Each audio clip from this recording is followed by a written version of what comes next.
एक मजबूत दीवार को अगर एक ही हथौड़े में गिरा दिया गया है तो जरूरी नहीं कि उसी हथौड़े से वो गिरी थी। उस गुलामी की दीवार पे पहले कई हथौड़े पड़े थे।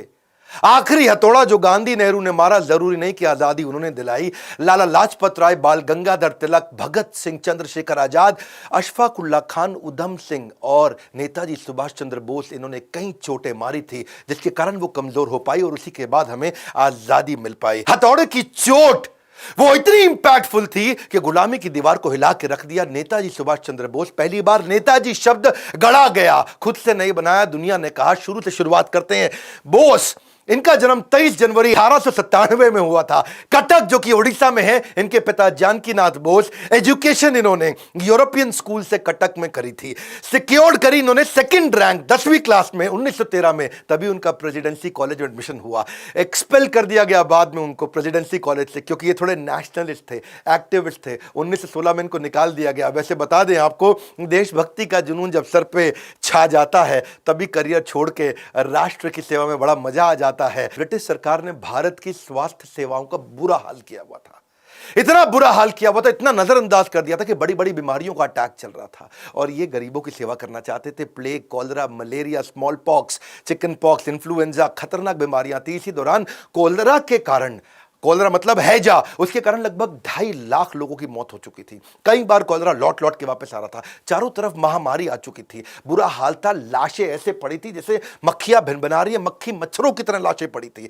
मां अपने बच्चे की लाश को लेकर के गोद में रोए जा रही थी और दूसरी तरफ इन्होंने देखा कि बेटा अपने पिता की लाश में के पास बैठ करके जोर जोर से रो रहा है। इनका दिल एकदम पसीज गया, ये घबरा गए। लावारिस पड़ी लाशों को उसके बाद लेके जाते थे, ये उनका अंतिम संस्कार किया करते थे। वो सहमे पड़े थे। वहीं ये प्रण लेते हैं कि मैं सब चीजों को ठीक करूंगा और भारत को सपनों का भारत बनाऊंगा। ये जो समय था ये इनकी कॉलेज का समय था जब ये समाज सेवा किया करते थे। तो जिंदगी के 2 हिस्से बने। शुरुआत का समाज सेवा का हिस्सा था, उसको बोलते हैं स्पिरिचुअल सर्विट्यूड। बाद में बना इनका सोशल एटीट्यूड। पर समाज सेवा के दौरान भी, उस समय भी ये इतने बढ़िया लीडर थे कि इनको स्टूडेंट काउंसिल का हेड बना दिया कॉलेज में।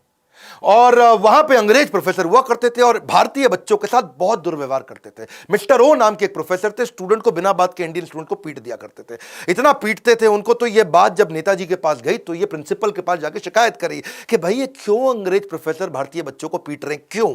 उन्होंने प्रश्न किया तो प्रिंसिपल ने कहा, अच्छा, प्रिंसिपल को बोले माफी मांगने को बोल दो, उनको माफी मांगनी पड़ेगी।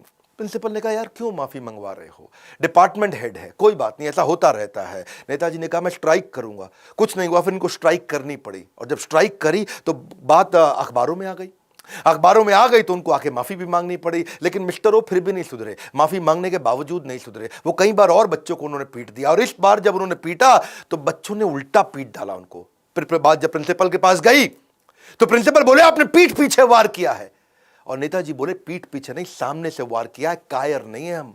इस चक्कर में उनको कॉलेज से निकाल भी दिया जाता है। फिर एक कमीशन बनाई जाती है और कमीशन कहते हैं कि भाई चलो इसको एक बार और माफी मांगने का मौका देते हैं। पर इन्होंने वहां जाके भी माफी नहीं मांगी। इन्होंने कहा गलत के आगे झुकना नहीं है और सही से मुंह मोड़ना नहीं है। सुभाष चंद्र बोस ने कमीशन के आगे माफी मांगने से मना कर दिया। भारतीयों के साथ भेदभाव के खिलाफ इन्होंने बहुत बोला। ये कॉलेज टाइम से करते थे। कमीशन गुस्सा हो जाता है, उसके बाद इनको कॉलेज से निष्कासित कर देते हैं। इस घटना से आता है उनके जीवन में बदलाव जब वो पॉलिटिकल करियर को बिल्ड करते हैं। उनका मानना था कि सबसे बड़ा अपराध अपराध नहीं, अपराध से ज्यादा बड़ा अपराध है कि अन्याय को सहना और गलत के साथ समझौता करना। बहरहाल अब कॉलेज से तो निकाल दिए गए थे तो उनके पिता जो बैरिस्टर थे उन्होंने इनको बुलाया और बोला बेटा सुभाष, जो हो गया, अब एक काम करो, तुम आईसीएस की तैयारी करो, इंडियन सिविल सर्विसेज की। सिविल सर्विसेज मतलब टॉप मोस्ट रैंक। 4 साल की तैयारी लगती थी और उस समय जो पढ़ाई थी वो इंडिया में नहीं थी, लंदन जाके पढ़ना पड़ता था। और 4 साल की तैयारी के लिए इनको लंदन भेजा। इतने बुद्धिजीवी, इतने जबरदस्त बुद्धिमान के 4 साल की पढ़ाई इन्होंने 7 महीने में कर ली और रैंक होल्डर हो गए। 4th रैंक इनको मिली। अमूमन भारतीय उस समय सिविल सर्विसेज में नहीं जाते, इन्होंने अंग्रेजों को पीछे छोड़ दिया। अच्छा, अब ये जब वहां पे रैंक होल्डर बने, इनके मन में क्या है, देश लुट रहा है अंग्रेजों के हाथ में और मैं मौज काटूं उन्हीं के साथ में। तो इनको बड़ा फील हुआ कि मैं आईसीएस की नौकरी को, इन्होंने 1921 में उसी समय लात मार दी और यह घटना जो है जंगल की आग की तरह फैल गई।